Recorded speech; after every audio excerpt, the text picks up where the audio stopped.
G'day everybody and welcome back to the channel. So I'm going to get back onto this, and I've already had a look into it, done a little bit more research. I think I've got a good idea as to what's going on.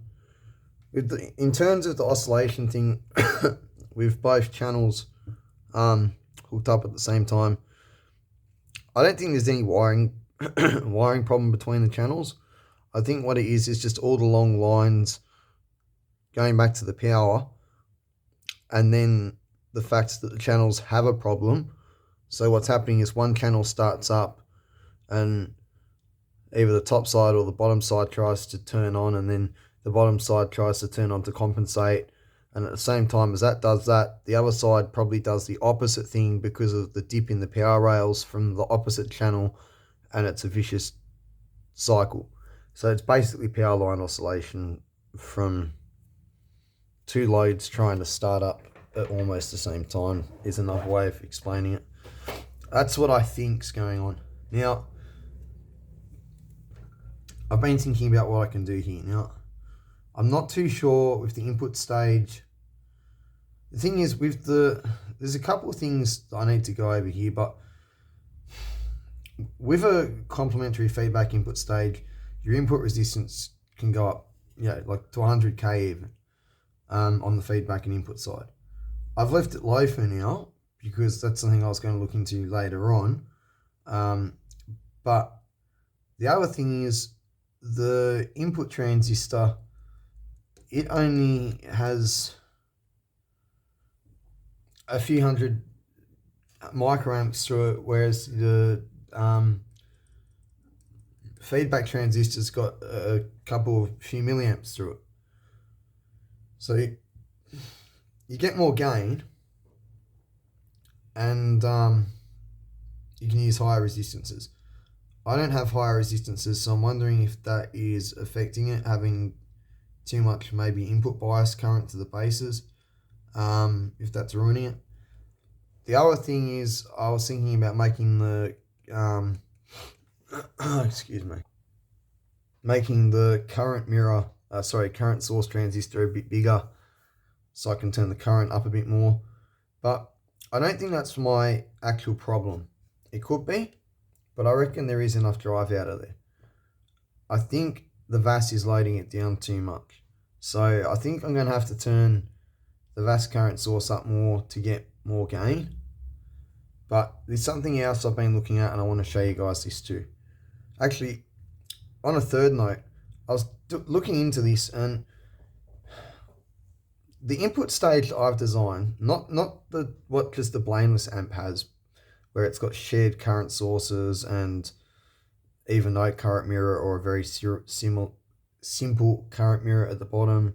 That doesn't provide as good common mode rejection, rail rejection, all that sort of stuff as what my circuit does. However, the top half of my VAS is great. The bottom half, it goes straight to the rail. So what I wanted to do was add a current source to the actual VAS transistor instead of the 68 ohm resistor to the rail.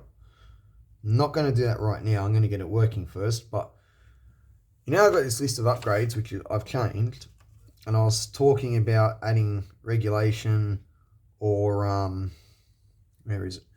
regulation or a cap multiplier for the input stage in VAS. Well, I might be able to get away with not doing that and just adding a current source to the VAS, because you think about it, you got a current mirror, CFP input, and a current source on top of it. Current source up here for the NPN side, but the VAS transistor's got no current source. So I've got to look into the beta enhanced transistor too, because that runs off the 0 volt rail, but I'm not sure that that's actually going to be a problem so much. I think if I can get a current source to feed that, that might solve that problem. But I've still got more research to do, so we'll get into that later, like I said.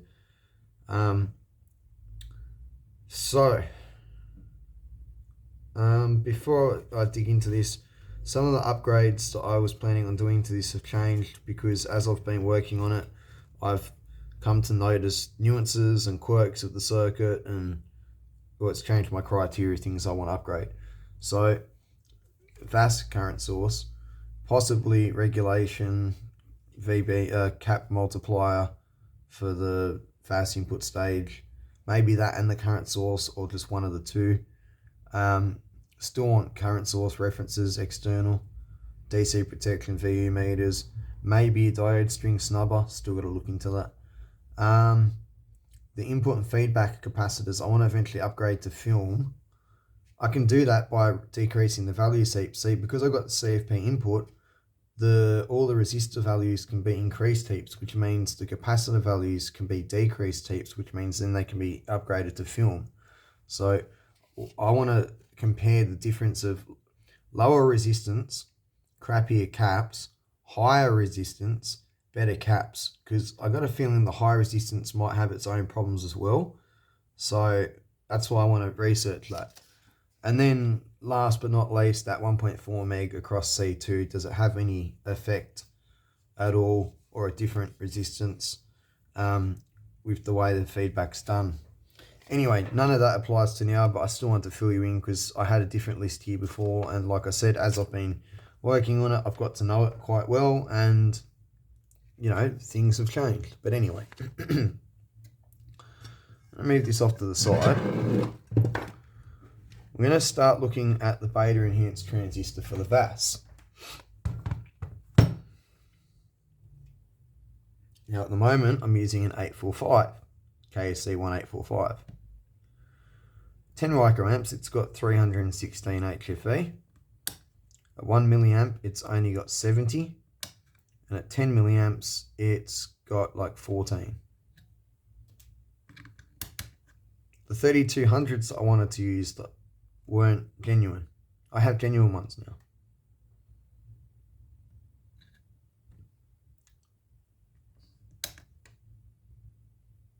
Right, so at 1 milliamp, we've already got like 130 as opposed to 68. And at 10 milliamps, we still have 30 as opposed to 15. This, as the current goes up, has twice the gain as this, right? I'm going to go and have a quick look and see what other transistors I've got that are, what does that transistor see? It sees, okay, an 80 volt part will do for that part, because it only sees half. It goes between the 0 volt rail and negatives, and it sees the swing from the input stage. So I think it sees like 30-40 volts peak to peak swing max. Yeah, 30 volts max peak to peak swing, something like that, max, you know. And yeah, rail voltage is small, so 80 volt part will work there. Let me go see if I've got any 80 volt parts that I still like the parameters of, but maybe even have more gain at higher current. That's the first thing I'm going to change before I increase the VAS stage current. But I just wanted to give you guys a look at how the HFE drops off versus current. I was showing you guys in the last video on data sheets, but with these small transistors, this thing's perfect for analyzing them, so I thought I'd just show you live. It's the best way to do it, in my opinion, anyway. That's why I have invested in all of this equipment, so I can actually have results that I know are the correct answers and just comfortably build my circuit, even though sometimes it still turns to shit. But anyway, so that's that. So I'm going to go sort out 4 of those, 2 for this board, 2 for the other board. But like I said, I'm going to go have a look at some other transistors I've got first, see what 80 volt parts I've got that. These are only 50 and 100 milliamp parts. The better part I've got is 100 milliamp part. I wouldn't be surprised if, say, 200 or 500 or 300 milliamp part has got even better gain characteristics at a higher current. Well, it will, but it's also going to have a larger cob, probably poorer gain, and lower transition frequency. So I want to go and have a look at parameters and see if I can choose something better. But already the 3200 is twice as good as these input transistors, which are great for what they're doing as input stage transistors, but not so great for the VAS beta enhanced transistor. So I'll be back in a minute. Alright, so I hope that was in view before. Just in case it wasn't, I'll show you again. 845.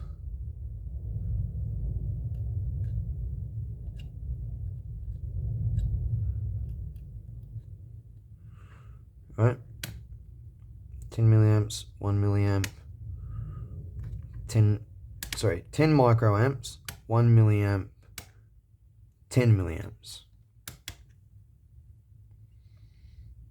The 3200, right, double as good. Out of everything else I had, BC550s actually tested really good as well.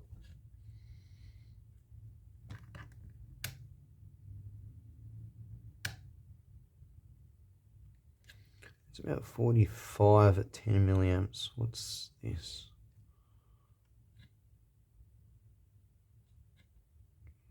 About 30. So it's a toss-up between 2SC 3200 and BC550. I've got 4 matched BC550s to go just in case I do choose them, but I haven't made up my mind just yet. But it's going to be one of the two. I have decided upon that. I'm thinking maybe, although the BC550's got a little bit more cob and it's got a slower FT than the 3200, I think it's probably still better to use it. Although, let me just look at one more thing. At 1 milliamp, the 3200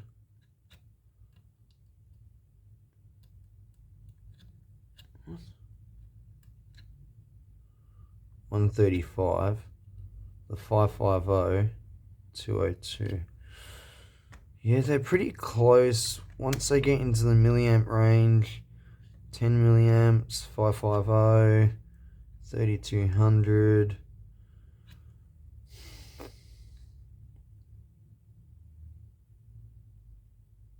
.550 does have a lot more gain. God, this is a toss-up. I'm gonna do this off video, because otherwise I'm just gonna sit here going and you guys are gonna get the shits. So I'll be back when I've made my mind up. I just thought I'd mention I did have a look at the data sheets and I tested these two. I've got their counterparts. So I had a look at, you know, the two that I've already got, 3200 and 992. I had a look at 2SA 1016, well actually the 2SC 2362. What else? 2SA 970 I had a look at, and BC 550. What was the problem with 970? Oh yeah, it was no different really to the other ones I was looking at. So yeah, looks like it's going to be one of those two. Alright, I was having a look around and I'm spewing because I just got literally 50 MPSA 18s, but they're only 45 volt parts. They would be amazing for this. I've decided to go with the 550s. After we get it working, I'll compare the performance of those versus this. This is a high performance transistor, but that has got more HFE at a higher current. So it's going to depend which of the two is most important as to the performance. But I know the 550 is going to be the better choice. As you saw, this was double as good as the other one. This was just a little bit better with a lot more gain earlier on. So I'd imagine in between that, 1 and 10 milliamps, you know, where it goes from, say, whatever, 200 to 40, you know, at say 5 milliamps, it's probably still 100, whereas these ones might only be 80 or 60 or whatever. So I've chosen the BC550Cs. Doesn't say C on it. They've got really high gains, so they should be. Anyway, I'm going to put those in. Increase the fast current to 10 milliamps. I guess readjust the bias. And we'll see what we've got. Alright, I've been doing some pondering. And something I've been thinking about. So, a couple of main things that would have affected the input stage when I made upgrades to it, other than the CFP input pair. So the thing with this is this transistor, the input transistor, is running 350 microamps. This one's running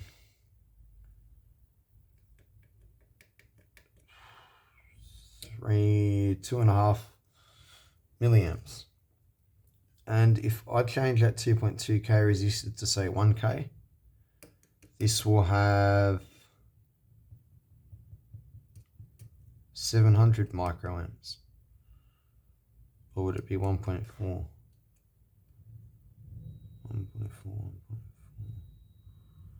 No, it would be 700 microamps.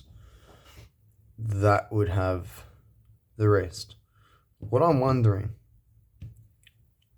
in Doug Self's publication, which I'm just getting up now, he says 2.2K is optimal value. This is for distortion, and he was running in that stage a tail current, whatever you want to call it, source current of 2.7 milliamps.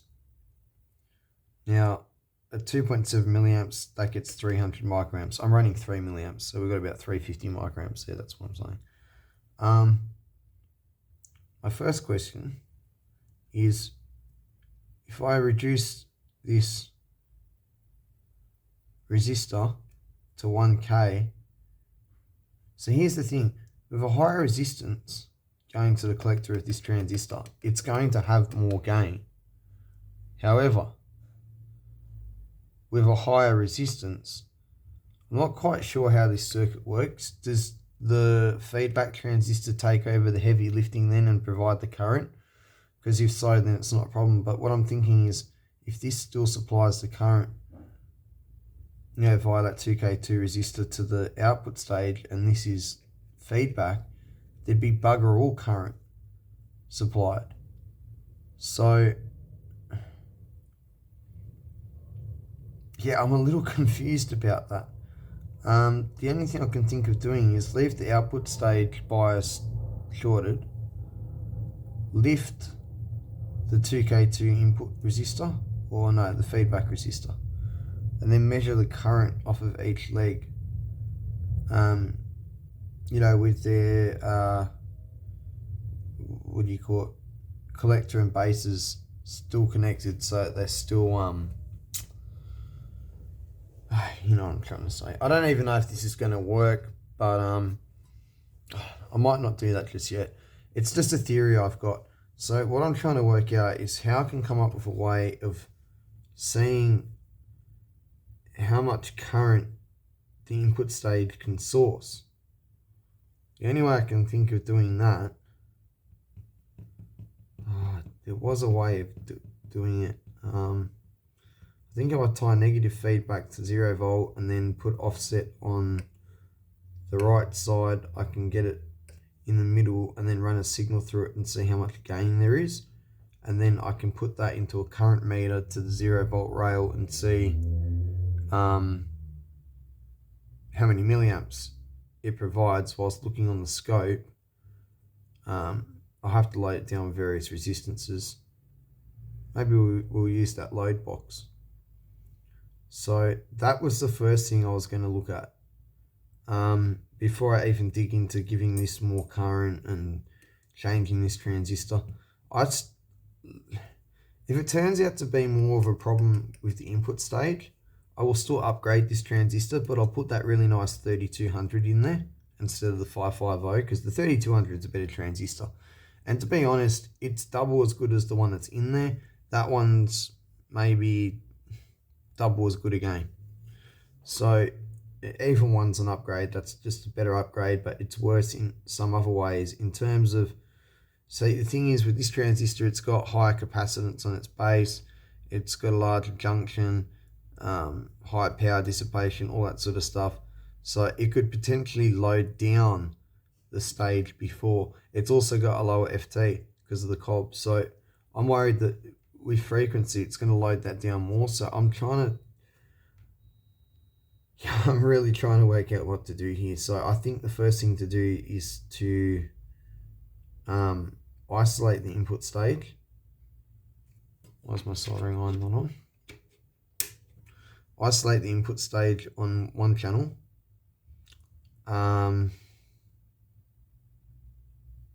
Try and get it biased up and see what we can get out of it. I don't know what else to do.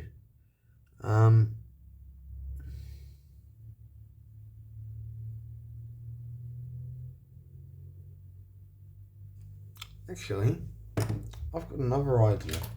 I know this is probably a stupid idea and it might not work. It's not going to damage the amp because it's all current limited, so no matter what I do to it, like if I turn both sides hard on, it's just going to dissipate 1 amp and the rail voltage is going to drop on the power supply, and it's like, you know, I don't know, 100 watts or something. This is capable of,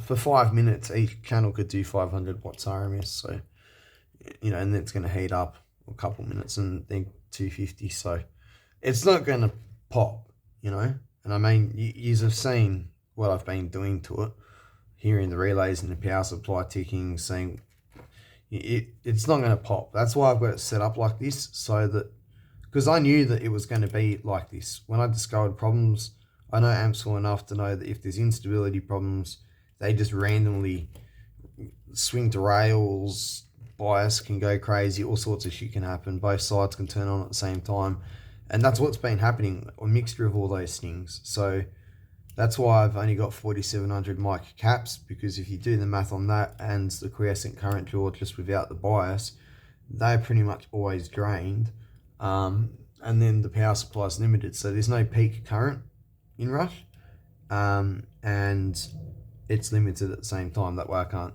destroy everything. That's something a lot of people fuck up on.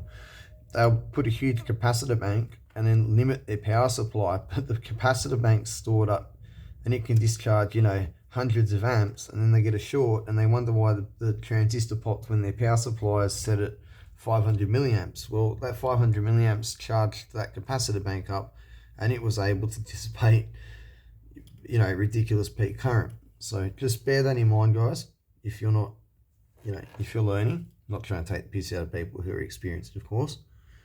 I only say these things for people that are learning, you know. I like to share my wisdom as I go through what I'm doing, if that makes sense. So what I'm going to do is I'm going to power this up. I got the bias disconnected so I can just power it up. We already know there's no bias, we know there's no offset, we know all that's good. I'm going to clip onto the base of the beta enhanced transistor, put this on amps mode, and then stick this in here. And then I'm going to take it to the 0 volt rail.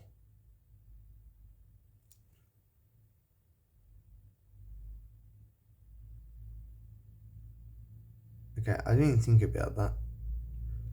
I do dumb shit sometimes.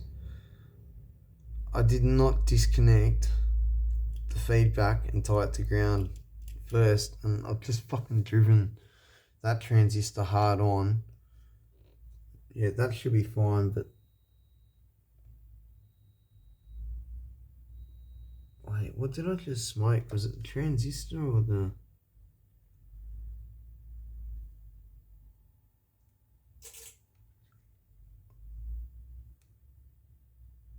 What just happened there?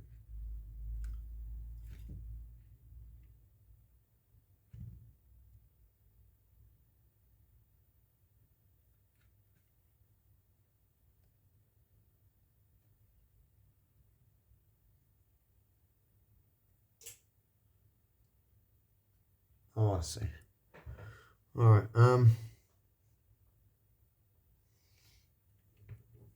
let's just see if I've still got bias. Yeah, no, that's still working. I think I just let a puff of smoke off that resistor. I'm just gonna turn that off. That's still working, so that transistor's not popped. There's no way it would. I mean, we'll check for zero offset in a sec, but I think I just popped the resistor. Not popped it, just smoked it. Should be fine. This isn't a critical value one either, so it's gone up by half an ohm or something in that little second. Doesn't matter. Yeah, 66 ohms, that's where it already was. Yeah, sweet, no worries. The 47 ohms gonna be fine too. Yeah, the 2K2 is gonna be fine.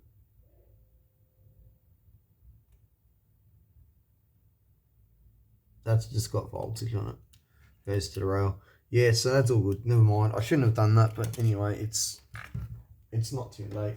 So, God,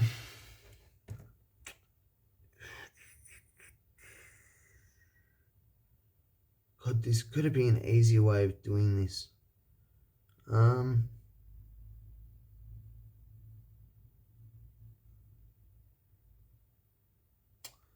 I have no bias. If I lift,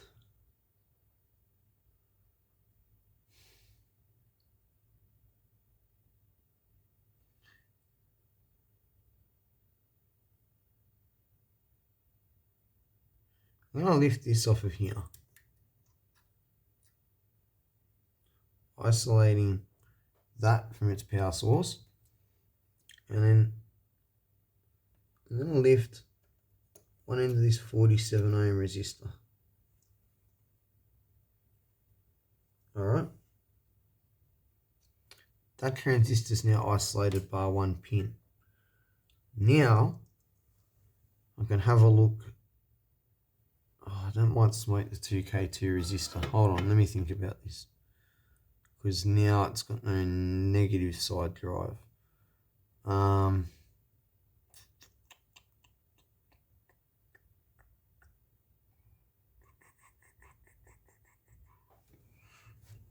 One sec, let me just.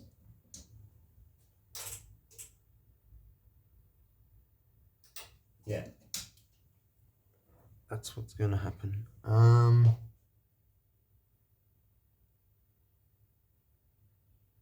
Well, I guess I could just lift that too. But that's not going to help the test I want to do. I think the best thing to do is to take the feedback.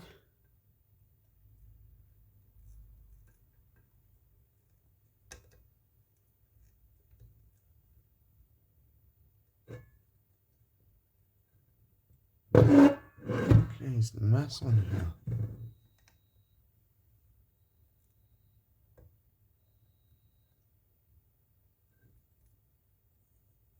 What on earth? Right. Take the feedback wire, tie it to ground, anywhere will do. That'll do. Not the best joint.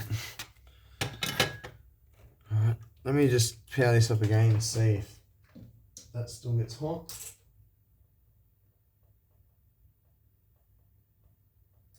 Yeah. Okay. So now I'm going to have to look at the bloody output of this.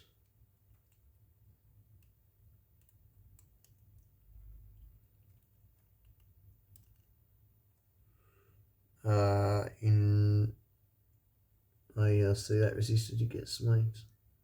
Oh, I'll change it later. Look at the output of that in reference to the rail. I just want to see what that voltage is quickly. 0. Wait, what? That can't be right. Wait, was my clip not on there?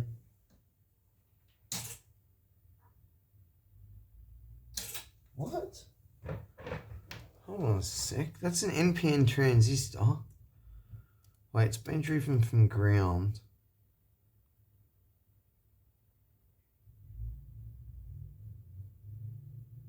Let me just look at its emitter to base. Not tell me if it's getting turned on or turned off. Shit. Oh, okay, yeah, it's getting turned on. Okay, so that explains that. Oh, God.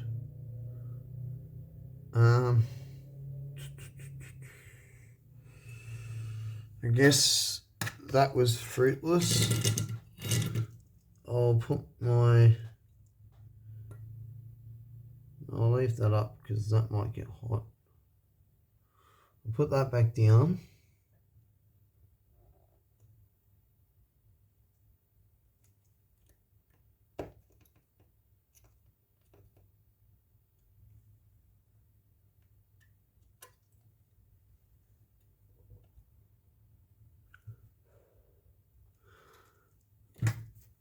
And I'll take this wire that I have to replace anyway.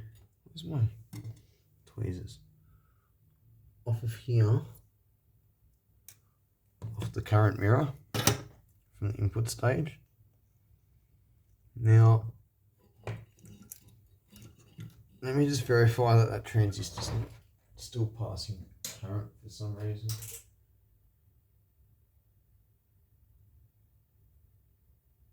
Alright, no, that transistor's off now.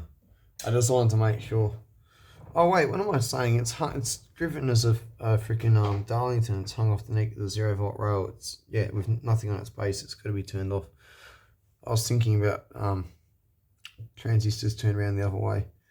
You know what I mean? Alright, so now let's get the input stage 0-volt hooked up and see what we've got.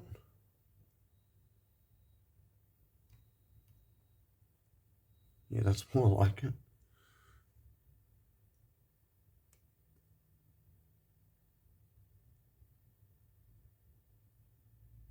Okay, so I need to put a pot over that.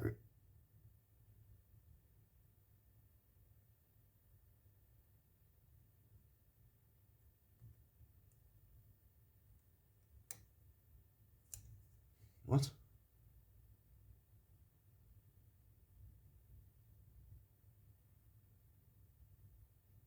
Maybe it's just that cap charged. Yeah. Let me get a resistor pot to put over this. And I'll set the offset on the input stage to the middle. Then I'll run an audio signal into it and we'll see how much gain's coming out of it. But we'll load it down with resistances and look at the waveform. Then that gives me an idea of how much gain I need here and here to not load this down. Alright, I've got everything hooked up. I've just put a 33 ohm resistor across it. I know it's not perfect, but it's half of 68 ohms. Scope's hooked up, signal gen's hooked up. Scope's not turned on, my bad. That might help. So what I'm curious about doing is, say what we have. Load it. It's probably easier for me to just get a resistor and tie a resistor from there to ground than to get load box out. But anyway, load it, see what we've got. Then decrease the value of these 2.2k resistors.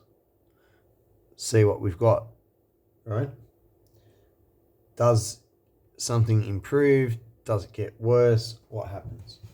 Now, right now, I've got this terrible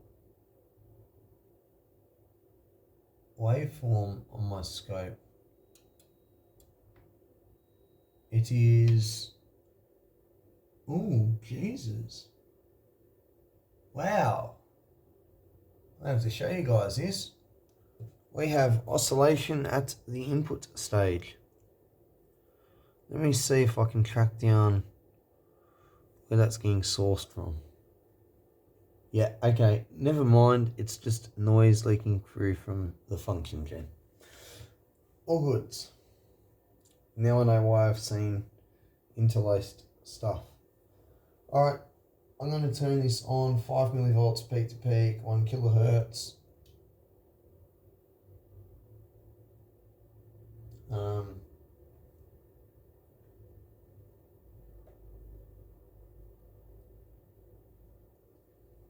Now it's impossible to bloody trigger.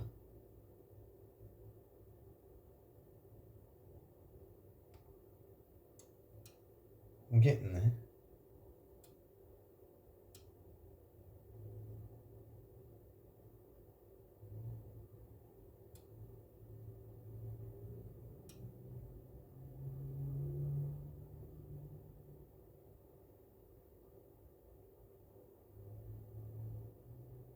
Oh, we've got interesting stuff happening. Waveforms coming up and then it's collapsing and then it's coming up and then it's collapsing. It was completely short over this side. No, that's only made it happen faster. Huh. Is my probe on times 10? No. Oops.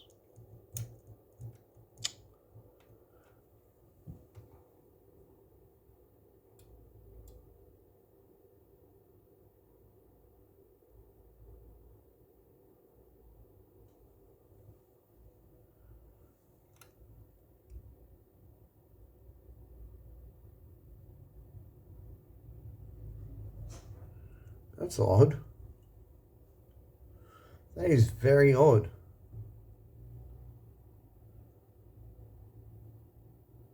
I can't seem to null the offset out, and I can't seem to get a signal into the input stage. I think we've found our problem. This definitely worked. What else is connected that I am missing? So we've got feedback, but the feedback wire is going to ground. Everything else is traditional there. Okay. It's not that ground. Is this grounded? So, let me turn the voltage down just a little bit.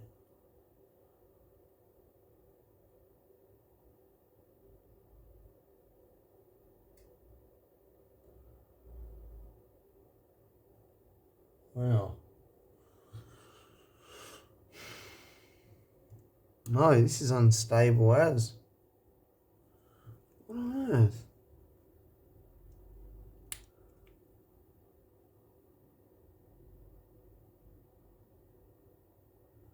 Wait, it seems to be the scope. The scope's what's doing it. Okay, that's alright. This measures up to 52 kilohertz AC. So what I'll do, we've still got that on the output. I'll put my offset resistor back. We'll look at AC. I'll start winding the signal up and have a look, make sure that doesn't start going nuts again. Oh, 25 millivolts peak to peak. And oh no, that was just when my function generator clicks, it offsets some DC for a sec, which is really shit. But anyway, all right. What have we got? Nothing. Well, that doesn't make sense at all. How is that even possible? I've got 25 millivolts peak to peak going in.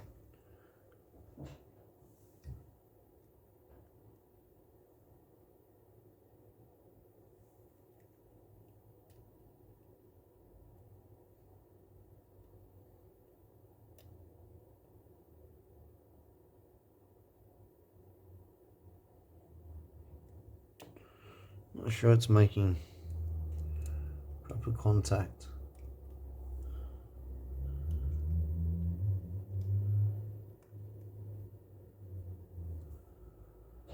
Yeah, no, it's making proper contact. What the hell?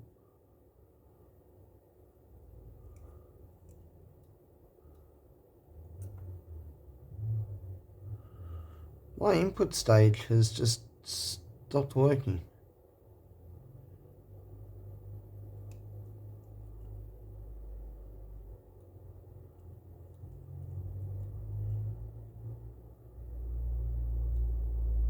Jesus Christ.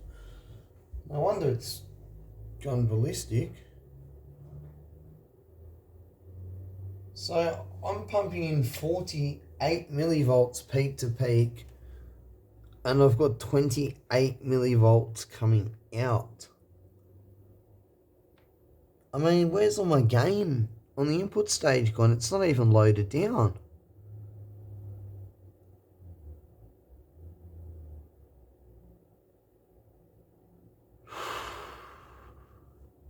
God, what happened there?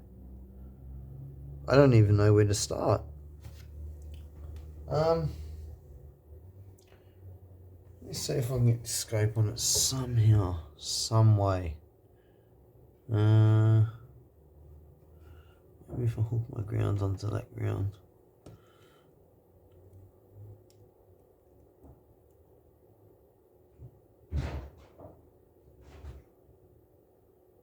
No.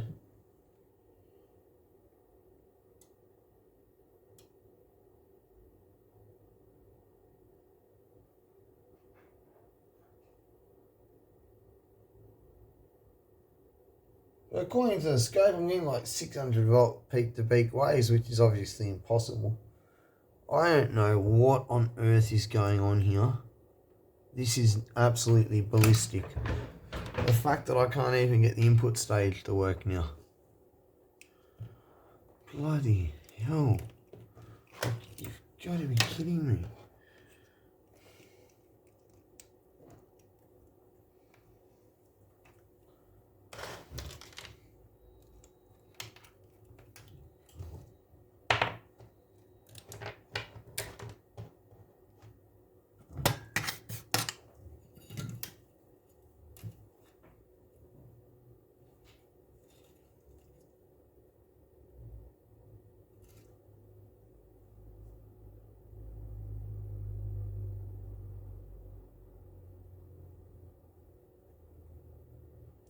I've got a funny feeling it's got something to do with the 2-pole compensation still half being connected to ground and all that. So I'm just going to put the output stage back on.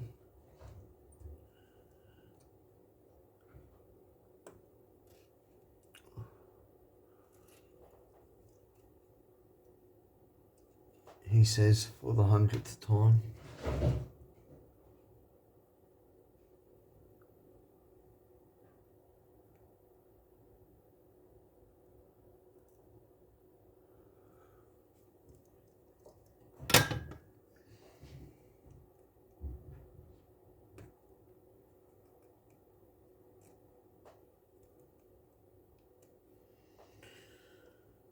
Alright. That's the output stage incorporated back into the circuit.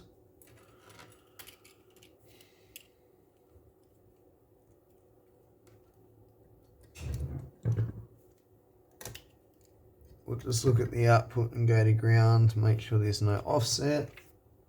It's going to be offset at first because I'm just putting the positive rail on.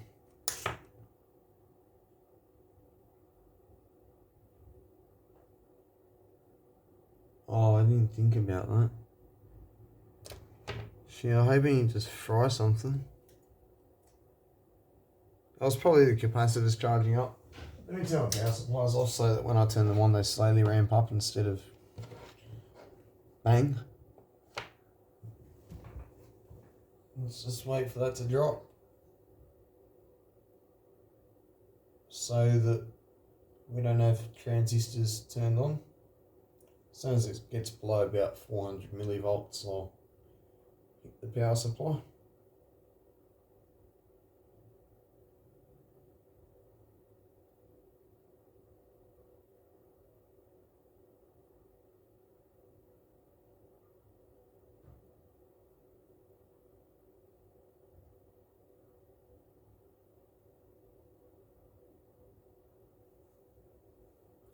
I'm going to hit it.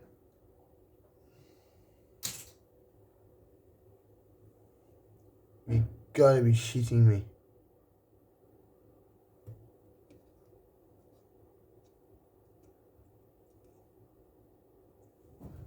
Ah.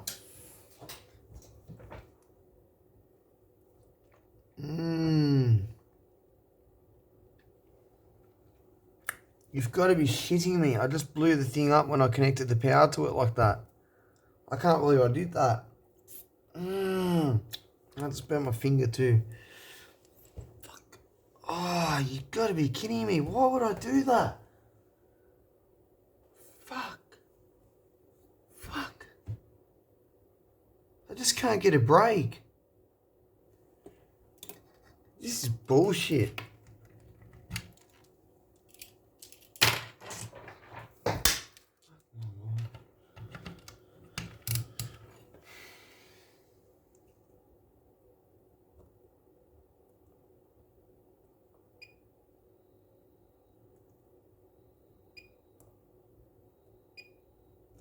That transistor that has burnt me apparently is not blown. What current source lights come on?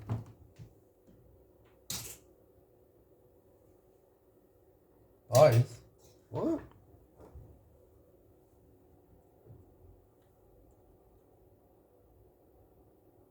It's only that side that's getting hot. Oh, bloody hell, I'm a dumbass. There's nothing wrong with it. I caught it in time, luckily. Might help to hook the feed back up, because it sure as hell can't maintain 0 offset with no feedback. Well, there are some designs that can, but not this one.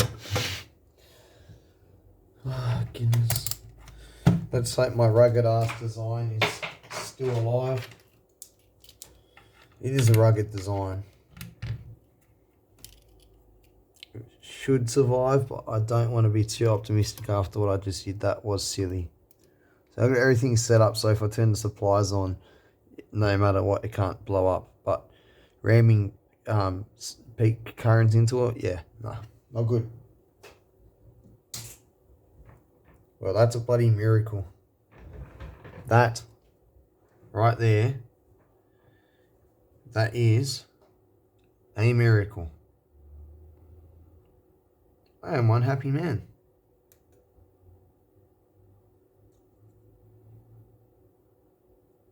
Yeah, it's still cooling down.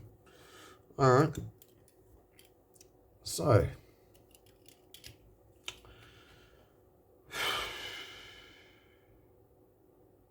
here's my problem.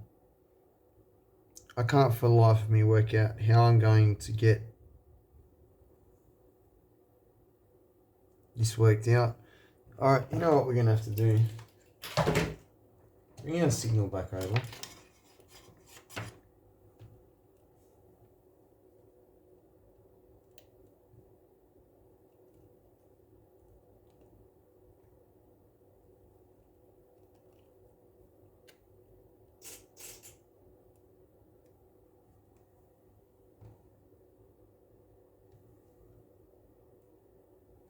I'm going to bring my scope over. Clip on the ground. Have a look at the base of the beta enhanced transistor. Got no bias enabled at the moment. Okay, I've got a very interesting waveform on the screen. I don't even know how to explain it. What on earth? Shit, I think something has been bugged just now.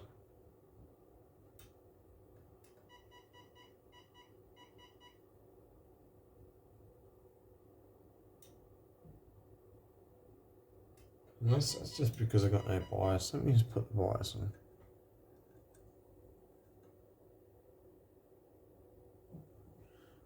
on. Okay. Yeah, that's what we had yesterday.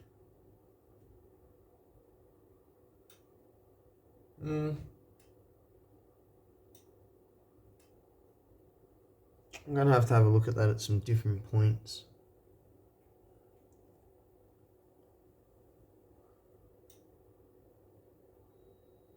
Same thing there.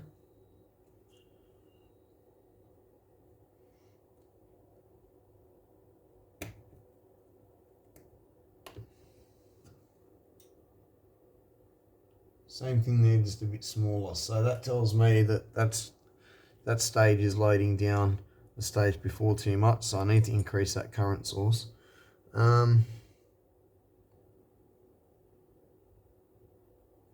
What I'm intrigued about is the fact that the signal there and the signal on the other side is, of course it's going to be the same size. That amplifies current and voltage. Yeah, okay. Well,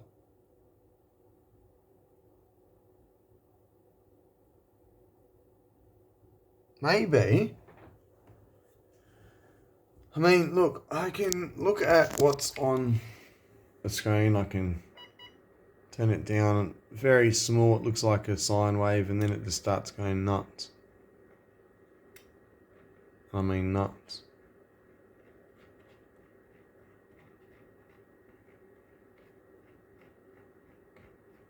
That oscillation looking stuff's not oscillation. That little bit of ring on the top is ring. Overshoot, sorry, but the oscillation's just from the power supply. Signal gen. Anyway, geez, this has got me scratching my head once again. I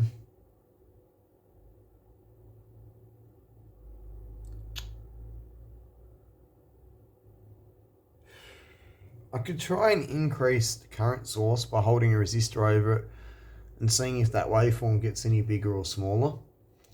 I could dial it up to the bit where it's sort of like collapsing, turning into a square wave with overshoot. See if that improves by adding more current. I think I already tried that yesterday, but I'm trying to go at this from a new approach.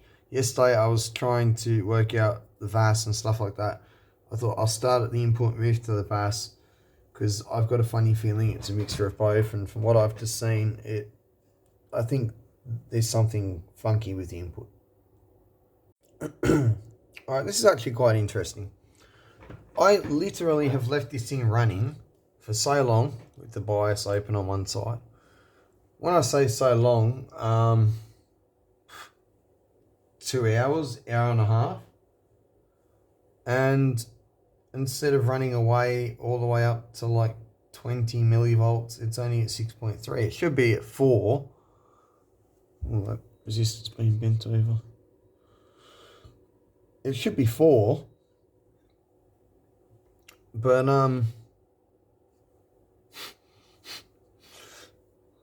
just don't know what to make of this.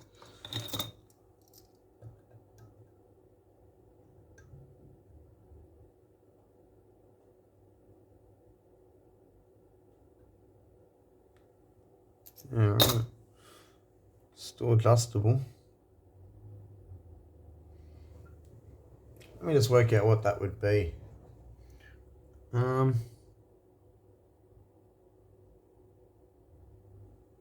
Might lower the 680 ohm resistor. Let me just do some quick math. That's odd. As soon as I've walked in, it's started creeping up. I had the signal gen and the scope attached, and as soon as I've unplugged it, it started creeping up. It makes me wonder if there's some oscillation going on in there, but I couldn't pick it up on the scope. I could always try increasing the feedback components. I don't think that's the problem, but to be honest with you. That is running like 35 milliamps through each transistor, which is quite a bit. I wouldn't go above that. Not with a decent heatsink either. Anyway,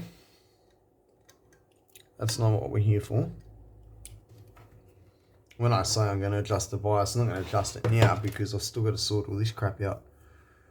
So one thing I am curious about is if I look at the signal,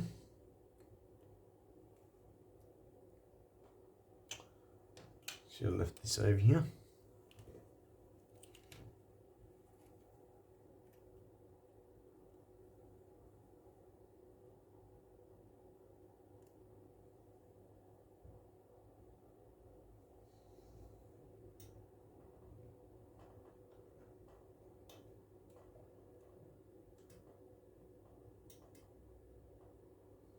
At the point where it's still a sine wave barely.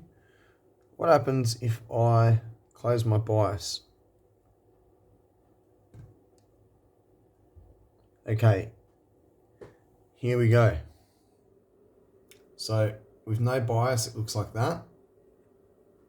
With bias, it looks like that. Let's turn this up so it looks a bit funny. And then I'm going to simultaneously turn the bias up. I've been doing some thinking, and honestly, now I think about it, the input stage might not be a problem. It might not be insufficient drive, especially when that's got unlimited current. That's got unlimited current, a lot of gain. I think the way it looks like that, the reason it looks like that, the signal, is because of the feedback, and the problem's actually caused on the top half, because you got to understand the NPN side controls the positive half of the waveform, right? But how do I explain this? I think back here you're looking at an inverted waveform. I could be wrong. What I'm going to do, I'm going to put a 390 ohm resistor. Let me just turn this off.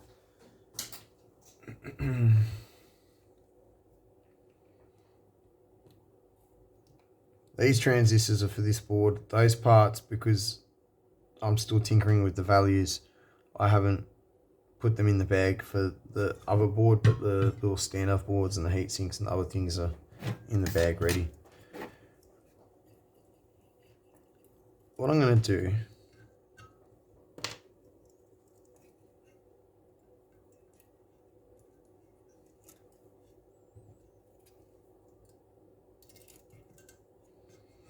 so I'm going to put a 390 there.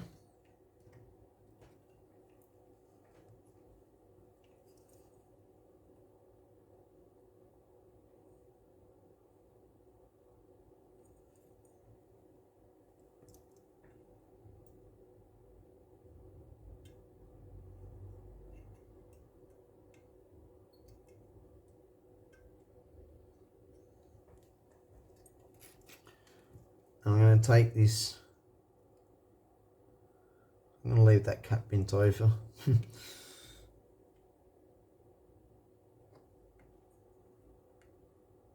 Because I can see myself adjusting this a few more times.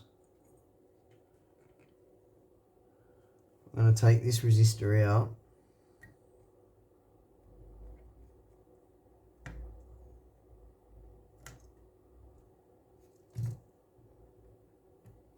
I'm going to put 120 ohm in there. That's 180. So I'm trying to get the current source up to about 10 milliamps. That 180 should have actually been more than 8 milliamps. So I've got a funny feeling that this will be 10 milliamps. Otherwise I'd stick 100 ohm in there, but I don't want to go too much at a time. The transistor can handle it. I think we're only up to like 0.4 of a watt at the moment. This might bring it up to like 0.6 of a watt. It can dissipate 1.5 watts. If you keep it a theoretical 25 degrees C, it can dissipate 7 watts. So with the heatsink, we're going to be alright even at 10 milliamps, even with the rail voltage. Got to be careful, obviously, can't just go crazy on it, but even 100 ohms should be fine. Also, I want to make sure there's sufficient drop across the resistor so that the current source can actually work well. Otherwise, I've got to adjust the reference and yeah. Anyway, let's say with more current on the, I don't want to call it the VAS current source, even though it sort of is, but it's for the top half, and its current flows through the bias string and through those transistors and then out, then through this transistor and the bias string, and then this transistor sources current from the rail, and that's actually the VAS transistor. So I kind of have a problem calling it the VAS current source. It's a touchy subject to me, which is why I want to include a VAS current source.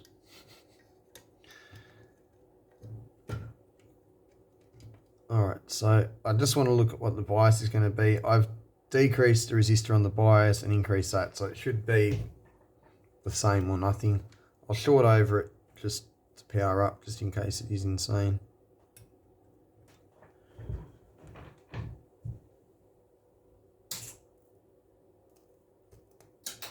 Oh, what the fuck? Excuse my language. Oh, that's hilarious. You guys can see what I did, eh? Actually, that's not hilarious. You know why? Oh, no. If I take the resistor... Let me look at my circuit diagram. I might have just popped the transistor. No. All good. I was thinking if I remove that resistor that it'll try and pass unlimited current, but it can't. It's okay. Oh, thank God. I soldered the resistor between the rails, not to the current source's emitter or collector or whatever it is. Let me go get another not smoked 330 ohm resistor. I mean, it might still be 330 ohms, but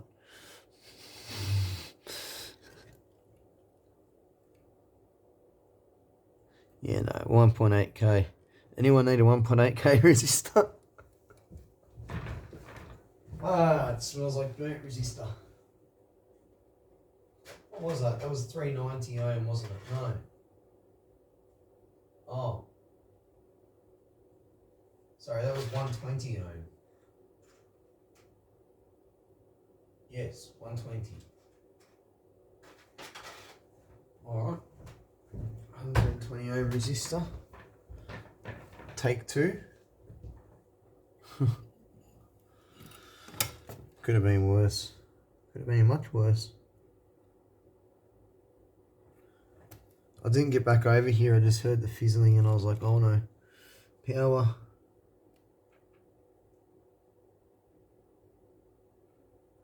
Right, that's there.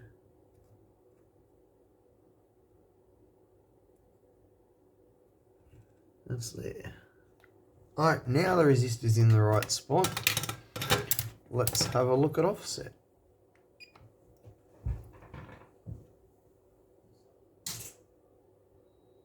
Great, I didn't kill anything. That's always a good thing.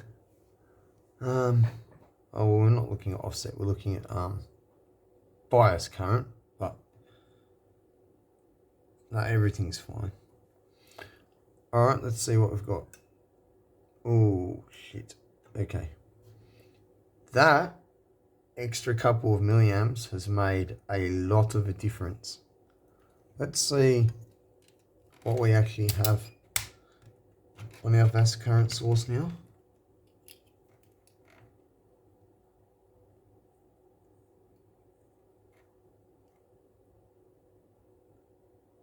$11 milliamps.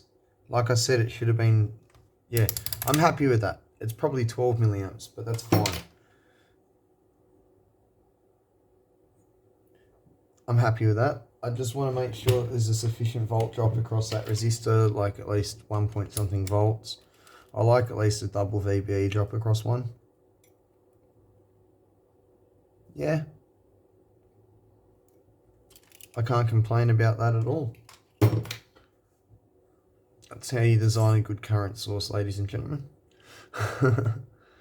Alright, so I just want to see how hot this gets. It's not even getting hot at all. I think it'll be fine. Like I said, so I'm going this is good. This is actually getting me more into the ballpark where I feel like, last video I was saying I like to see about 200 ohms in between the diode string. Well, I got 390 in there now, and that's too much. Let's go stick.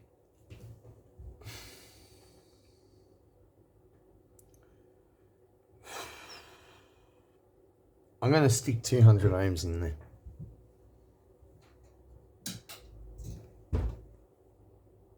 I can't be bothered going through the other types of resistors to find a exact 200 ohms, so I'm just going to use a 220 for now. It'll at least tell us. Yeah, I could put a pot in here. If after 1 or 2 goes I don't get it, I do put a pot in there and dial it in that way, if anyone's wondering. And thanks for the commenter that mentioned that my head's getting in the way again, because someone mentioned it a while ago and I adjusted the camera setup. I meant to adjust it even better again, but it slipped my mind, and I haven't been keeping conscious of keeping my head out of it. Sometimes it takes someone to say something. Don't feel rude. I appreciate the feedback, and I actually mean that. Because how am I ever going to do better without feedback? Right? Just like an amplifier. Alright. Let's see. I can just look at my power supply to tell you the truth.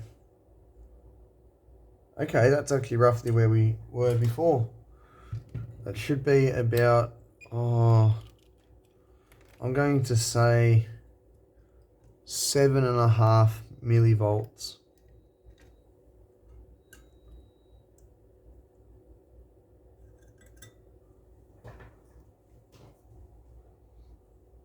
Don't forget that's got to warm up.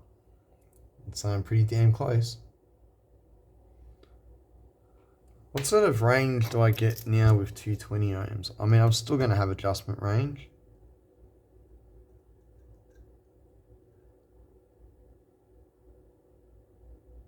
Yeah, that's cool. The only problem is I've soldered the pot in the wrong way around. So you get to the center and it's max, and you go back the other way and it's minimum. I soldered both the pots the wrong way around. That's freaking hilarious. I've put their wipers together, and the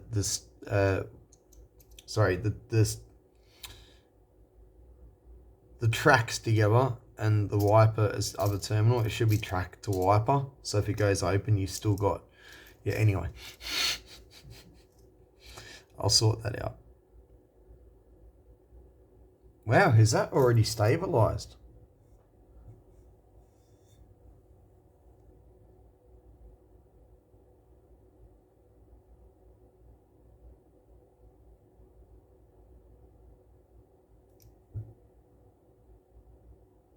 See, nothing down here is getting warmer to suggest that it's trying to drive more to compensate for the extra top half drive. So I really do think that the problem is top half drive. So no, it's not compensate. It's not leveling out like that yet. 11 milliamps. God, I could double that. That's great. At least we know that we'll be alright with VAS current. That was something that was worrying me. Approaching 10, 11, 12 milliamps and then having to put a bigger transistor in, which I do not want to do. If I have to increase the current for these, I'll use this transistor. As you know, it's 1.6 to 2.6 picofarads. That is bloody good for a transistor in a TO126 package. I mean, you can't beat that. Like I say, the good old CRT deflection transistors, old Japanese, Hitachi, KEC, Sanken, they made some amazing transistors back in the day. Some of the Base Island technology, the epitaxial ones, the what do you call them? There was another one, but they were really good.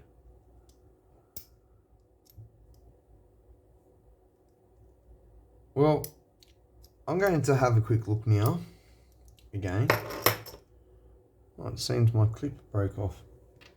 The funny thing is, I don't know where the clip is. I've got one half of it, and I don't have the other half.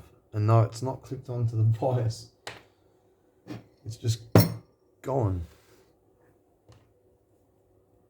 What? Only in Dave's lab. Oh, it's on the floor. Everything always ends up on the floor in here. I don't even know why I bother looking for things. I should just look straight on the floor. Dave's definitely tracking a lot better with more current and lower resistance, which that's answering my questions. And as we all know, insufficiently biased output stage will actually have less gain. So that could be loading this down too. There's a lot of stuff in amp design to take into consideration, especially when you're doing something like this that's complicated and it's got a lot of sections doing different things, and yeah. How are we going for temp? Yeah, that could easily run at least 15, 16, maybe 20 milliamps. I'd have to do the math to make sure it fits within the power dissipation. Even though you could go above 1.5 watts, I wouldn't. And I don't see why I would have to.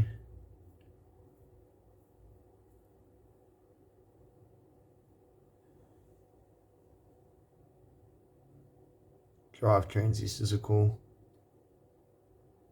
That tells me a lot of that current's going through the bias string, which is a good thing.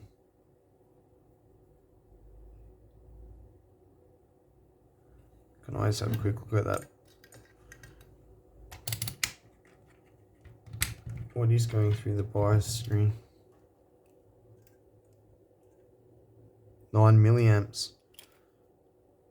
Wow, so of all of that current, only 9 milliamps is going through the bias string, and the rest of it's going into the amp. I think that could be a bit of a problem, to tell you the truth. That could be a big problem. If the bias string's taking too much current, we're not going to have enough drive for the output stage. I'm wondering maybe those Schottky diodes having a lower resistor value to get the voltage down.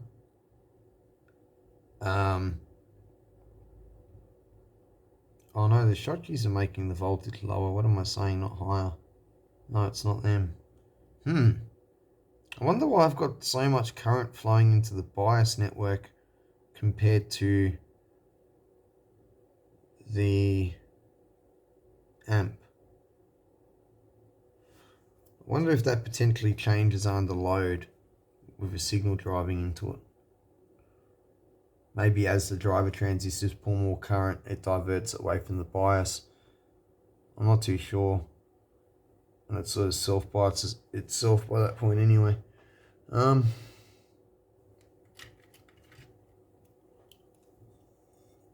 not getting hot, so we're not running away. We're just not tracking great.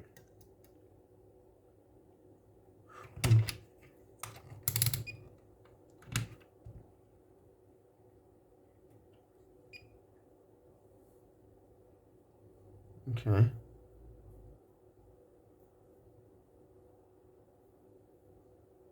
It's going up a lot slower than what it was before. So you can tell that the increased current is certainly having an effect on the diode tracking. I wonder what happens if I try and open the other channel up now. No. No hope.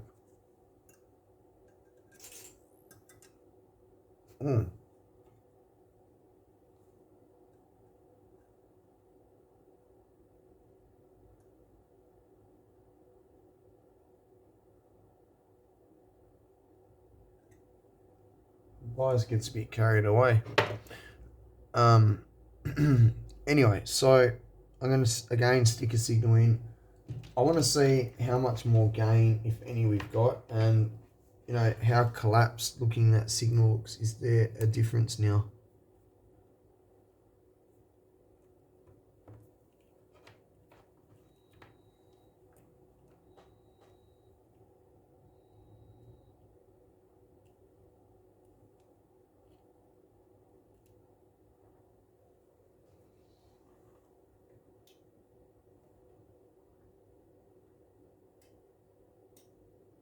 You know, I would say we've got a smidgen more signal, but it's bugger all. Hmm.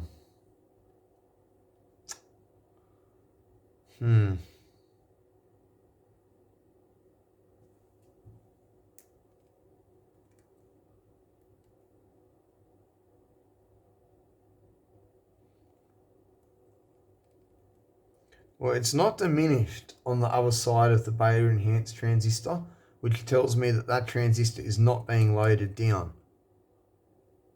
However, if I compare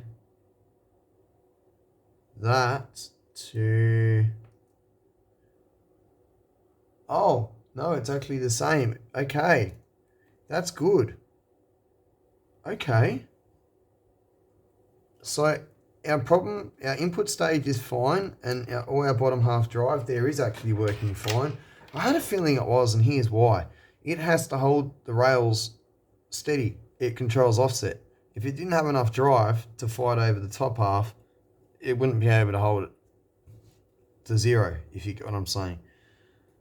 What I think the problem is, our bias spreader is taking up too much of the current. Now,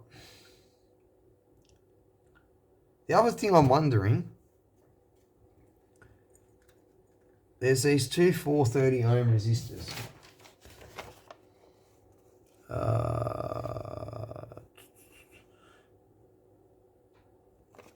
Wrong paper. These are the bases of the pre-drivers. The emitters of the pre-drivers have got 860 ohms from emitter to emitter and a 10 nanofarad cap. I am wondering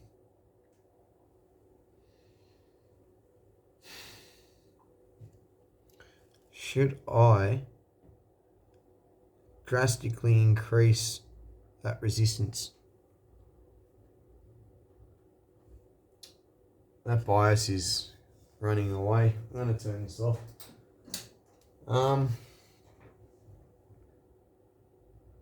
What I might do, I might short over the bias, but here's what I'm going to do. I want to see if I still got the same 9 or whatever it was milliamps across the bias, but with one of the ends of that 470 ohm resistor lifted. So what I'm trying to get at is that doing something to the gain of the transistor and stopping current from essentially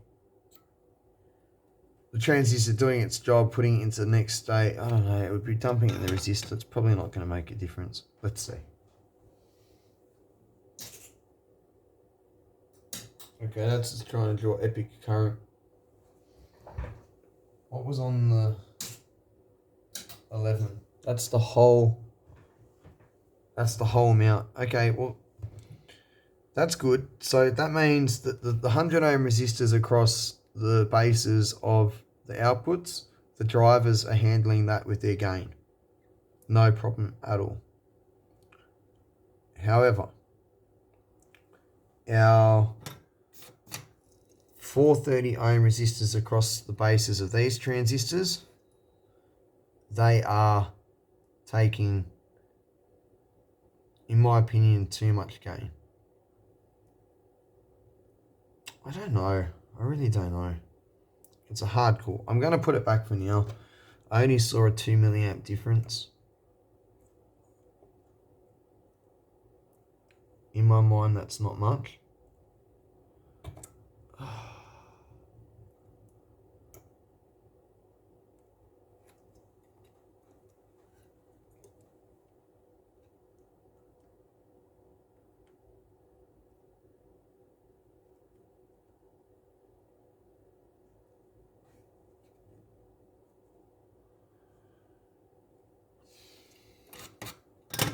See what the current is across the bias network now.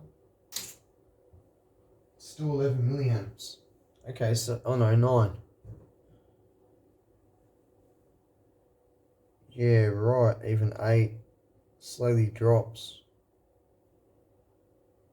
That's the output stage bias increasing. As the output stage is drawing more current, it's diverting it. Okay, so the bias spread isn't our problem then.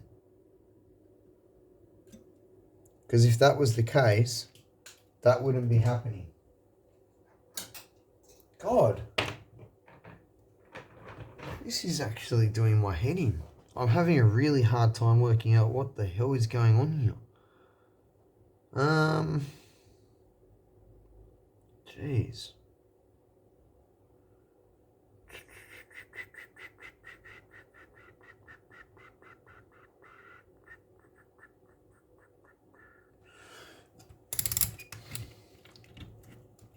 What DC voltage conditions have I got? I want to look at the output of my current mirror.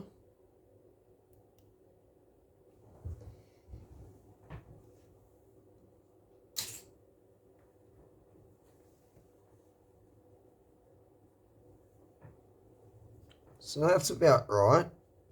That should be... Oh, hold on, that's reference to ground.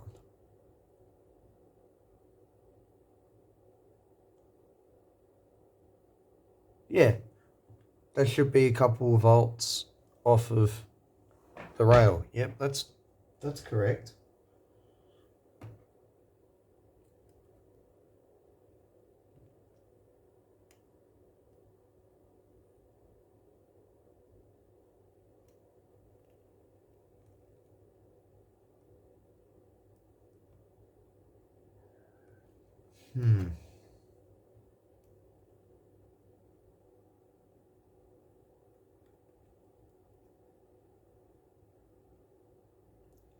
It's interesting. The bias voltages are not too similar.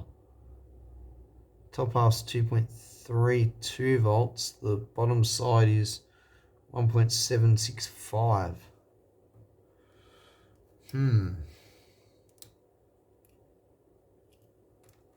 However, offset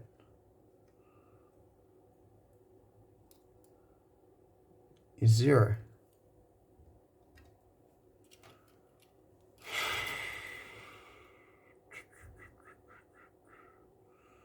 The plot thickens.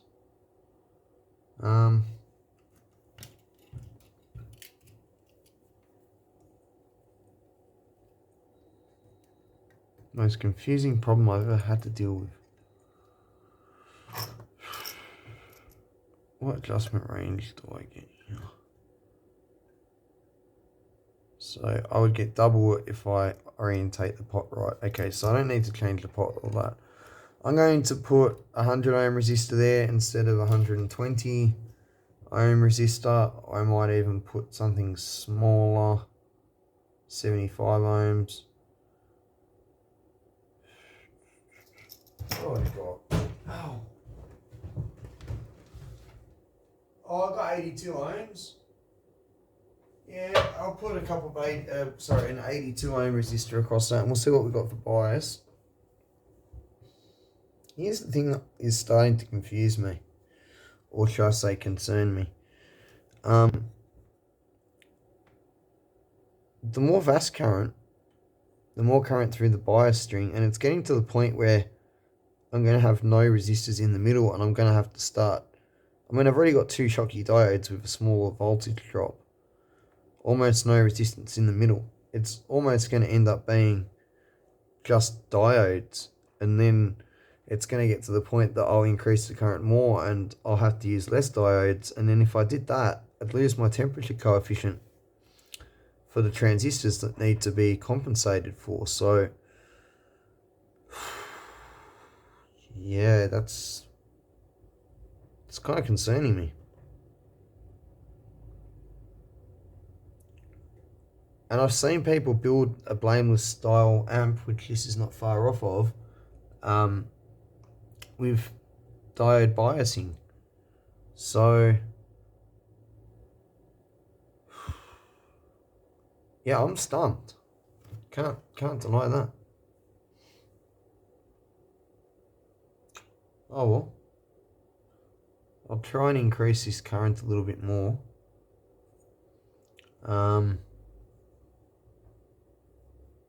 But the thing is, I just did that and the increase in gain that I saw was so small, it wasn't even funny, and it does seem like I am losing drive when I get to this transistor here. The transistor before it, it doesn't seem to be struggling, but by the time I get to that transistor, it seems that it's struggling. Now, I'm not sure if that's just the effect of it being loaded down, you know, and that transistor is not really loaded down because it's just powering a base and it's got a lot of gain. This has less gain and it's actually powering stuff. Yeah. Got me scratching my head. Really does. Gonna have to do a bit of thinking and come back. Sorry, guys. So, I did some thinking, and this is what I come up with. Incidentally, I just measured where the gain drops off in terms of milliamps on these two transistors. There's only a gain of 10 to 20 currently, but I just realized something. I'm going to, because I want to see how much current's flowing through the VAS transistor itself.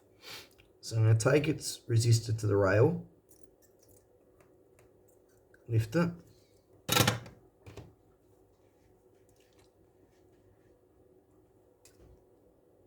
I could have just clipped my freaking meter over it. I do silly things sometimes. That's alright, we'll do it whilst it's lifted. Although with the resistance of the leads and the low value resistor, I'd rather do it like this anyway, be more accurate. I want to see what current's going through the actual VAS transistor. I'll get to why in a sec. What the hell?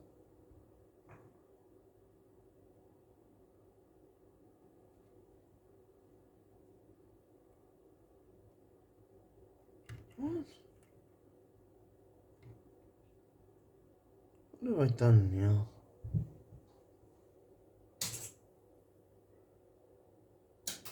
What? Just trying to take full current again.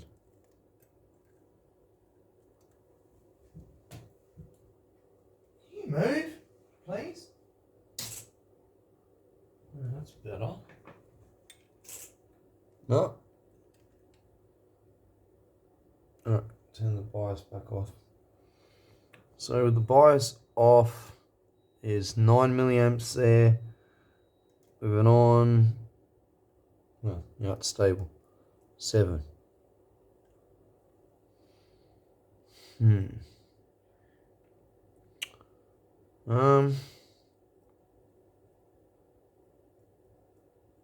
Okay, well we've got about a gain of 20 there.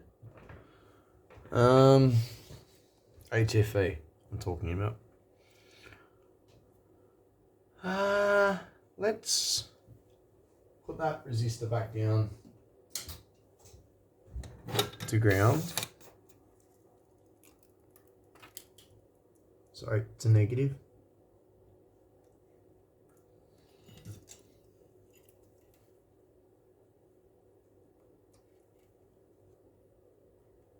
I can't believe I just did that instead of just testing across it. I wasn't thinking.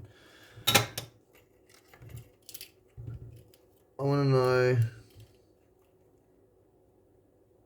go through the 47 ohm resistor. What sort of current is the little transistor? Actually, no, that's not going to work like that. Damn. I'm going to need, to clip onto here, lift the collectors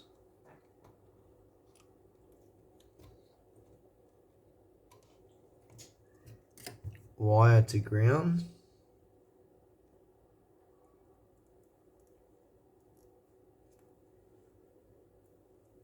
Clip onto the collector.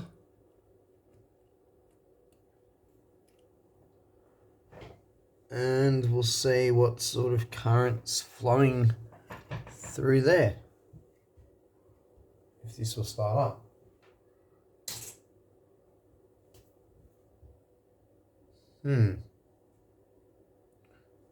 Nothing. So that's interesting, because when I did my testing, that's what it appeared like. The signal had not gotten small the other side of that, and if it was loaded down and its gain had disappeared, I dare say you would see it's on the edge of 1 milliamp.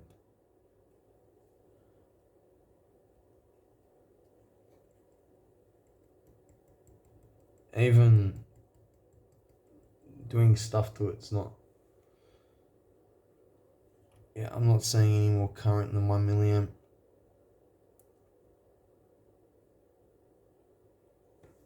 So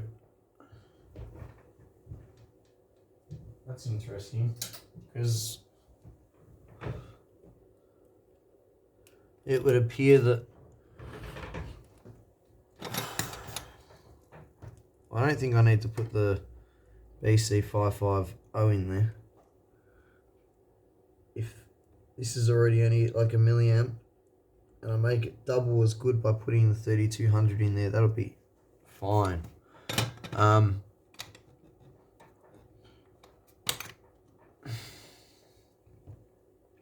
thinking the vast current source, maybe I think I'll leave it for now, but after we get it going, I might put it back a bit.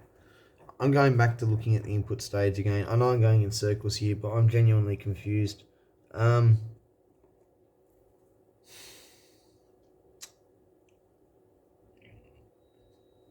might try and put this tack a 2.2k resistor across the 2.2ks that are there, essentially making, how can I do that? Yeah, just tack it across those two transistors. I can get to that, and then we'll see what we've got there. If that gives us more gain, that might tell me if it's something to do with this complementary feedback pair on the input. I just want to point this out too. At the moment, all the values through this amp are pretty well standard values.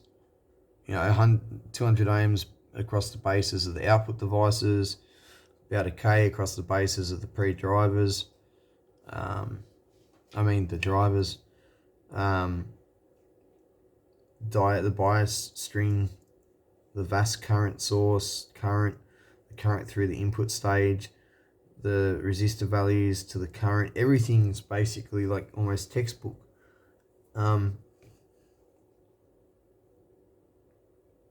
What am I doing?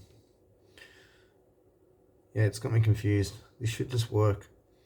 The other thing I was thinking of, it's not the diode string. Because if I think about it like this, 6 diodes and a resistor inside is going to have a higher dynamic impedance and just a DC resistance than a VB multiplier. Because the VB multiplier's got usually a 390 ohm resistor and 1K or 500 ohm or some shit like that, I can't think. Right, it usually adds up to about a K across, plus the dynamic impedance and DC resistance of the transistor. It's a few hundred ohms, if not less. Which, this is going to be higher. So, it can't be that my bias string is loading it down.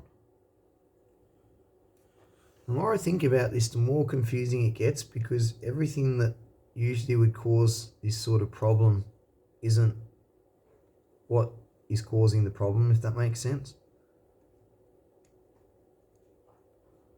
It's really getting to me.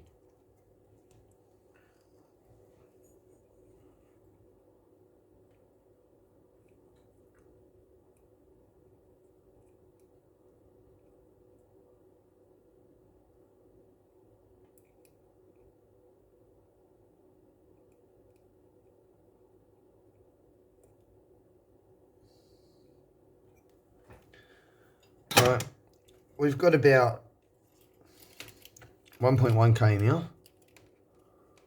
I just want to make sure our offset's still good and all that sort of stuff. That's not a good way of doing it.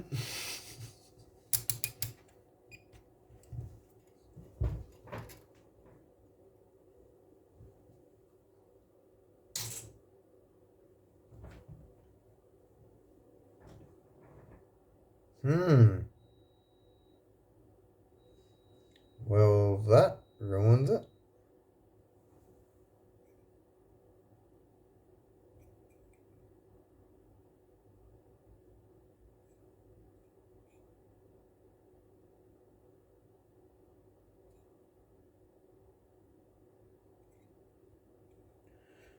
I think it's just those two resistors, to be honest with you.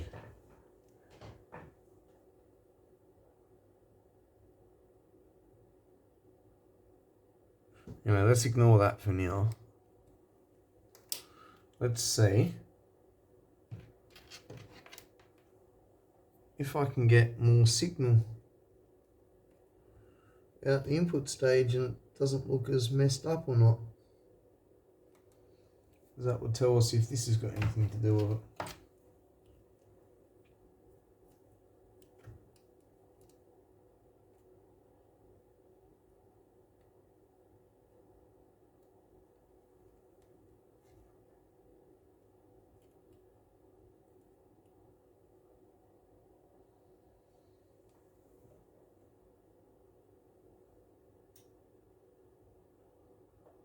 You know what?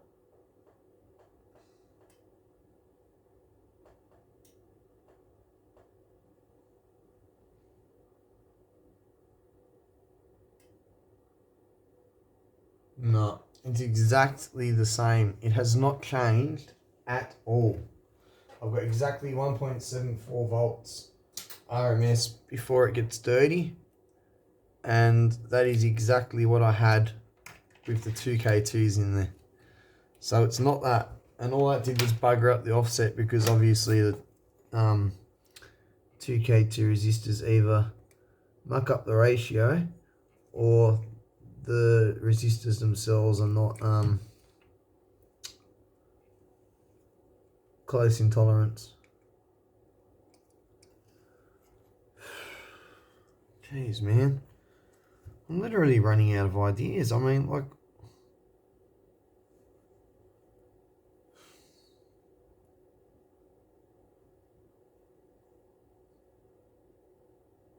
this is bloody odd, especially with triple Darlington. I mean, like, it's not like it should take a lot of current with the output devices I've got, the drivers I've got, and the pre-drivers I've got. It's like Game City.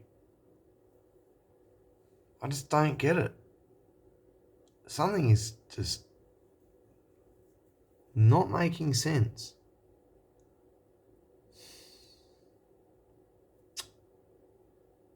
Oh, man. I'm going to have to leave the video here because I'm out of ideas again for today. I'm going to try one more thing before I end this video. I'm going to hook back up to that base of the fast beta enhanced transistor. Doesn't really matter if I hook up to the base of it or if I hook up to this. It's probably better to hook up to this. Less risk of shorting stuff. Well, I can't really get onto it, can I? Yeah. Alright. To bring my signal back over, I'm going to go get what we got. 470 ohm. I guess for 2 seconds it won't pop it. I'm going to get another bugger it, 470 ohm resistor. And I'm going to parallel it over the 470 ohm current set resistor on the input and watch the waveform. I'm going to set the waveform to where it gets a little bit ugly and then add the resistor and see if it cleans it up. Adding gain basically. Alright, so I'm back, switching on, got my signal turning it up to the point that it starts to look a bit weird. And I'm going to very gingerly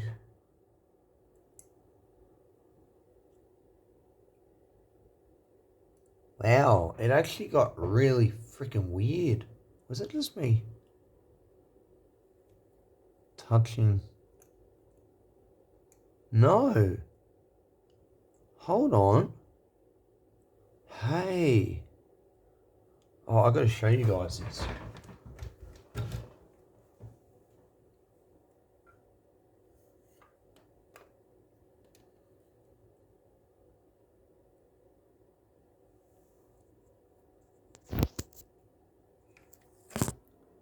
That's the resistor off.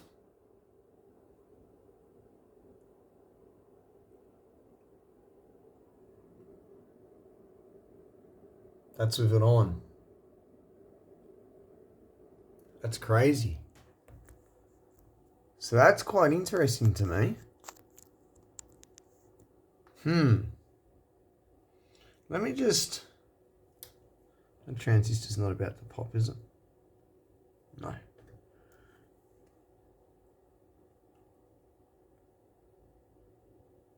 You know what? It makes it even worse. It actually exaggerates the problem. You've got to be shitting me.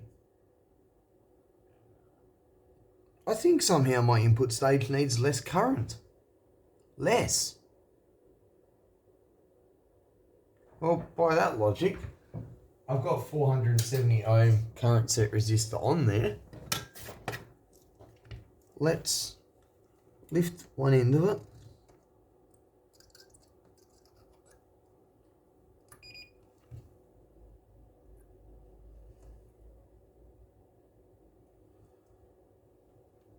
And put in series another 470, effectively halving the current, or to be quartering it, I can't think. I'm getting tired.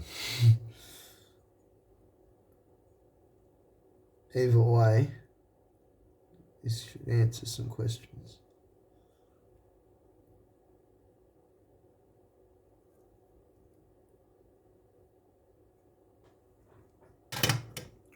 All right.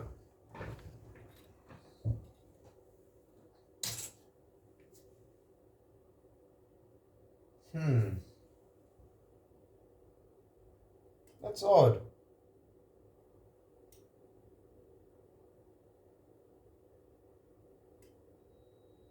No, I'm still exactly the same. Just a little bit worse, actually. It seems the sweet spot is where I had it, which is quite funny. Because with the 2.2k resistors in Self's article on the CFP pair, he was running 2.7 milliamps. And I'm running about 3 milliamps. It could be just under. And I got 2.2k resistors on my CFPs and 3 milliamps, and I've seen the cleanest signal like that. You know, that's starting to tell me that it's not the input section. This just gets weirder and weirder and weirder. The only thing I can think of now, honestly, oh my god. Maybe if I moved the bias string up to like the second output stage, like the drivers, but then I'd have to add pre-bias, the pre-bias network for these two transistors. I just don't know. But that would be a really high resistance in between the diodes though. Maybe that's where my gain's going.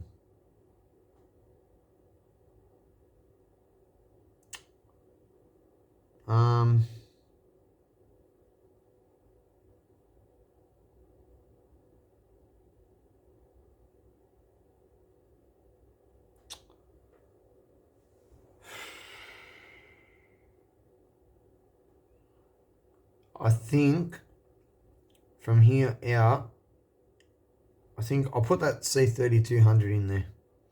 We'll see if that makes any difference at all.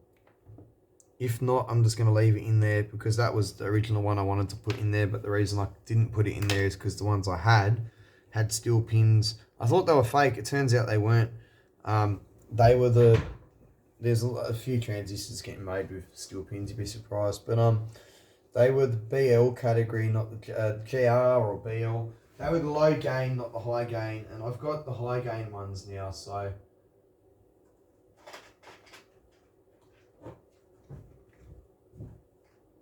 Where are they? 81268 and 3200s. 50 of each. You know what that cost me? You want to have a guess? A pair of 20 was $13.90. So you can see why I jumped on 50. I'm going to get some of these matched. I'm going to change those. See if that has any effect. I doubt it will, but it's a transistor I want in there. We've seen before it has, it's close to the performance of this, but it's double the performance of that. That doesn't seem to be struggling, so in my mind, this would be the perfect transistor. Especially considering the VAS stage is, if there's loading in the VAS stage, your THD goes up a lot. So this is the whole reason why I've been focusing not just on the input transistors, but the VAS transistors to be really special, nice transistors. And this is why I'm so fussed about this. So I'm going to get this swapped, and then we'll come back and have a look at it. I've got to just go through some of these quickly and get some matched up, but that won't take me too long. They're usually pretty close. They're all from the same batch. Alright, I've installed the KSC 2SC3200 there. Power it up, see if it works. Yep.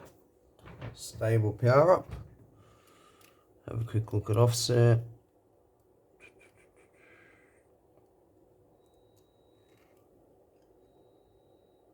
Cool. Alright.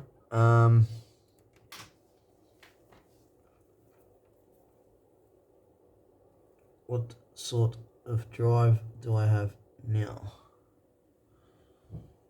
Where is my signal gone? Oh, it's still there.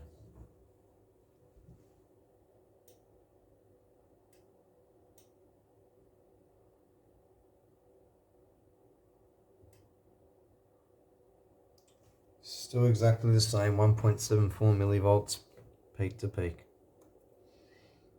Nothing I am doing is changing anything at all. Anything. The only thing that made a slight difference was increasing the fast current source, but I mean, I can't just keep increasing it. It's already at like 11, 12 milliamps. I have to end this video here.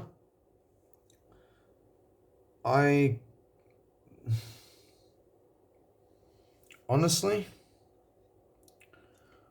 what did I take out? I think I'm going to put this 180 ohm resistor back in here, and the resistor I had on the bias. Actually, you know what, I'll leave it off because that was wrong anyway. I still need to change that. I'll leave that for now. I'll leave that whilst I keep working on it, actually. I'm going to investigate something tomorrow. So what I'm going to do tomorrow is, well, I'm going to try a couple of things. First thing I'm going to try is just doing some math on the gain of the pre-driver transistors and how much they're loaded down by these emitter to emitter resistors. And the 10 nanofarad cap in terms of AC signal. I need to work that out because I've got a funny feeling that that could have something to do with it. I know the output stage has got more than enough gain. As I said, I can tell by, I can just tell. It's hard to explain.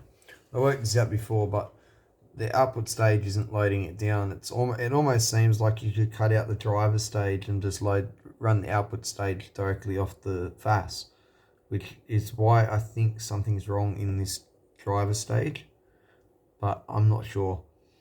If that fails, then what I'll do is I'll disconnect the two bases of the pre-drivers and run them to a breadboard, and we'll build an output stage on the breadboard.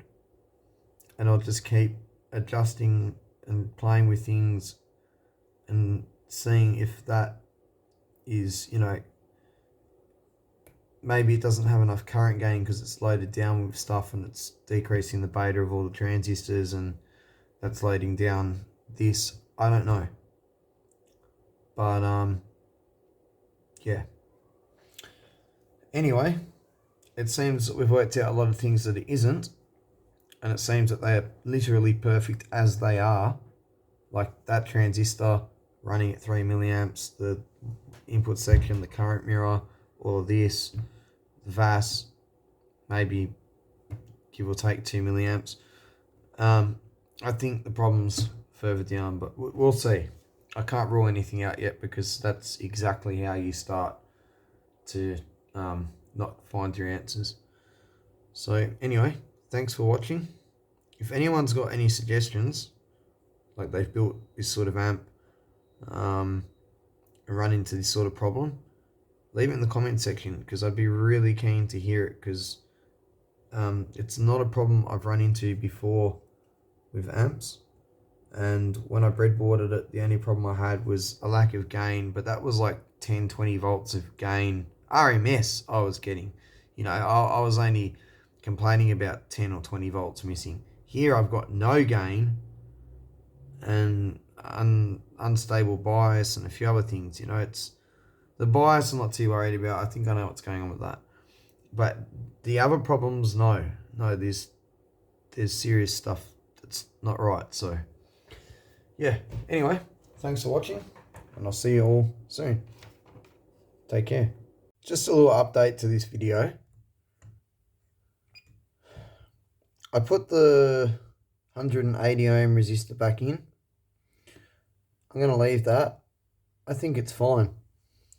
10 milliamps, the current gain is going to start dropping off that. Just below it, it's going to have more gain.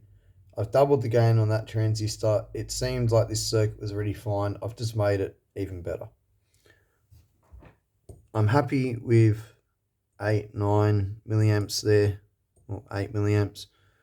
What was I going to say?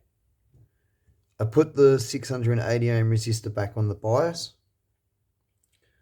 and I've turned the pots around. Something occurred to me. Because the pots, I don't know if the range was limited now I think about it. I might be just talking smack. Hold on. Let's power this up. Unhook the bias. Wait, what?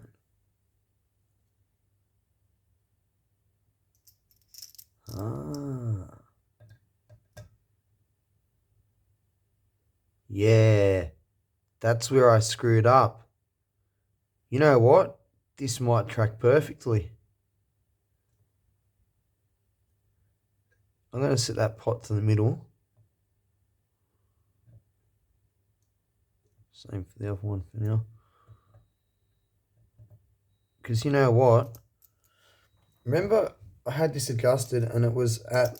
Hold on, let me just fix this connection up.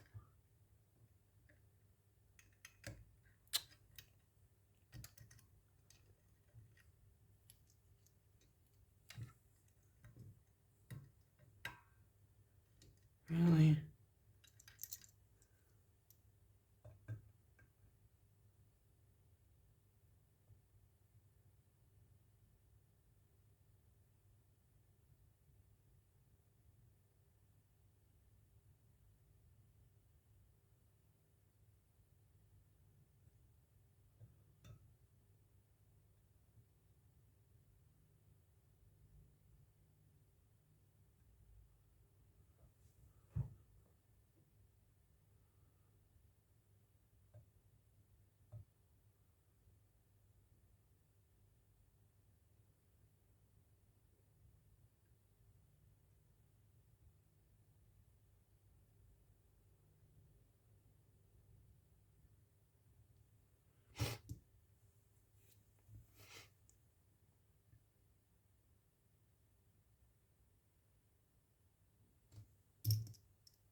Quite interesting. The heatsinks come up to warmth a lot quicker, and the bias seems to be tracking now. You know what I think it was? I had the pot installed the wrong way around, and I couldn't set the layer resistance. That is freaking hilarious. Wow. Well, there you go. At least I finally sorted the bias problem out. Alright, well in the next video we'll try and work out why we've got no gain. See you all soon.